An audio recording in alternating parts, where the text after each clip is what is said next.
আরে তুই? হ্যাঁ আমি। তুই আমার পাশে বসে খাবার খাবি? তো কি হয়েছে, আপনাকে আমি ধরে রেখেছি? বেশি হিরোগিরি, হ্যাঁ? আমার সাথে মজা? আপনার সাথে আমি কেন মজা করব? বেকারি আমার পাশে বসে খাবার খাবি? আপনি এখানে বোধহয় ওই 40 টাকার খাবার অর্ডার করেছেন, আর আমি যে খাবারটা অর্ডার করেছি না সেটা 80 টাকা, তার সঙ্গে কোল্ড ড্রিঙ্কস ফ্রি। বলেন কি? তো গরিবের আম্বানি, আমি তোর কাছ থেকে হিসাব চাইনি, বুঝতে পারলি? তাহলে কি সাহেব, খুলে বলুন না। তোর অকাত তুই ভুলে গেলি? কিছুক্ষণ আগে আমার পাশে হাত চেয়ে টাকা চাইছিলি। ও আচ্ছা, ও তো আমার বিজনেস সাহেব, বিজনেস। रोम रोम भाइयों। ও সাহেব, আরে কিছু পয়সা করে দিন, সকাল থেকে কিছু খাইনি। কিছুই খাসনি? না। আচ্ছা হোক, 5 টাকা নে আর 5 টাকা ফেরত দে। এ কি সাহেব, আমি আপনার কাছে বিড়ি খেতে পয়সা চাইনি, আমি খাবার খেতে পয়সা চেয়েছি। আর একটু বেশি করে দিন, 10 টাকায় কি কিছু হয় আজকাল? তুই কি শুধু আমার টাকায় খাবার খাবি? আরো তো তোর কাছে টাকা আছে। না সাহেব, সকাল থেকে কেউ কিচ্ছু দেয়নি, মাইরি বলছি, আপনি প্রথম বউনি করবেন। আচ্ছা, ये भगवान বেশি নাটক। क्या जुल्म है। তাহলে তোর পাশে এতগুলো খুচরা কি করে এলো? ও এটা, এটা তো সাহেব রাখতে হয়, এগুলো না দেখালে লোক ভিক দিবে কেমন করে? ও আচ্ছা, এটা দেখানোর জন্য। 10 টাকায় কোনো মিল হবে না। আপনি এক কাজ করুন, আপনি 10 টাকা দিয়েছেন আর 50টা টাকা দিয়ে দিন। কে আজও ভিখারি হে রে বাবা। ঠিক আছে, নে 50 টাকা, এনজয় কর। ধন্যবাদ সাহেব, ধন্যবাদ।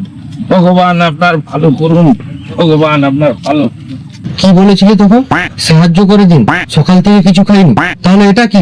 আরে হ্যাঁ তো সাহেব, এখানে তো আমি খাবারেরই অর্ডার দিয়েছি, আমি কি ডিস্কো ড্যান্স করছি? আরে স্পেশাল খাবার খাওয়ার কি দরকার? আমাকে দেখ, আমি তো সিম্পল ডাল ভাত খাবার অর্ডার দিয়েছি। আরে সাহেব, এ ব্যাপারে আমি কি বলবো বলুন তো? কেউ খিদা পেলে খায়, কেউ মজা করার জন্য খায়। না, আমার কথা ছাড়ুন, আমি যখন টাকা পাই তখনই ওই এখানে স্পেশাল খাবারটা খেয়ে দিই আর কি। তুই তো ফ্রি ফান্ডের টাকা পাচ্ছিস, তাই জন্য তোর গলা ফুটছে।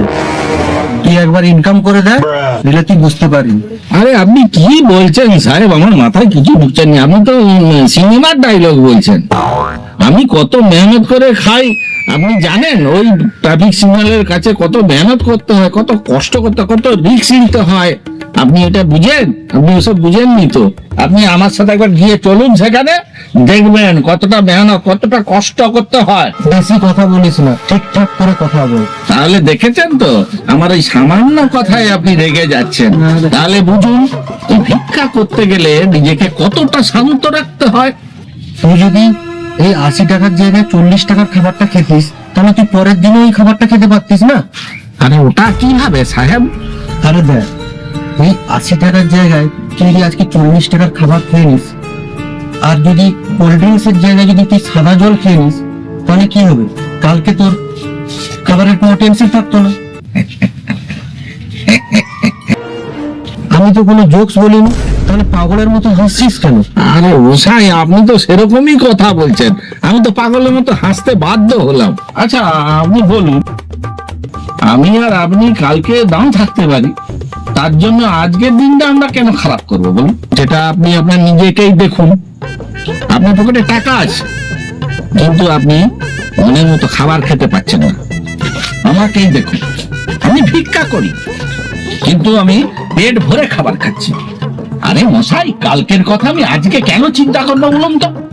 কেন চিন্তা করবো? এ, খাবার চেঞ্জ কর, আমার জন্য স্পেশাল খাবার লাগা। क्या बात है सर, क्या बात है सर, क्या बात, ये बात है। সাহেব এই নিন কোল্ড ড্রিঙ্কসটা নিন, সিঁড়িটা কাটুন।